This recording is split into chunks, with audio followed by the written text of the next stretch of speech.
Сайн байна уу? Намайг Жамсраа Огтой даваад орж идэг.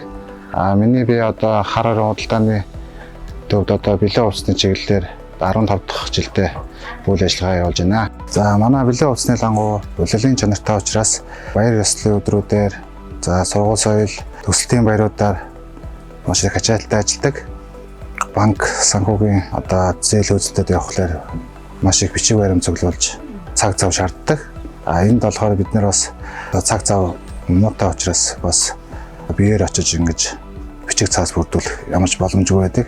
Тийм учраас өөр ямар одоо боломж байна гэж судлаад үзсэн чинь одоо энэ Lendman гэдэг энэ дижитал бизнес зээл одоо маш их таалагдсан. За энэ маань одоо ямар бичиг баримт бүрдүүлэхгүйгээр утаснасаа зээлийг маш хурдан хугацаанд шийдэж өгдөг. Учраас надад маш их таалагдсан. За манайх Lendman дижитал бизнесийнхаа зээлээр намар өвлийнхаа бараагаад татсан байна. Та бүхэн маань ч гэсэн энэ Lendman дижитал бизнесийнхаа зээлийг туршаад үзээрэй. За манайх хараар худалдааны төвд 6 давхурд 60 66 67 гэсэн энэ 3 лангууг ажиллуулж байна. Та бүхэн маань өргөнөөр ирж үйлчлүүлээрэй.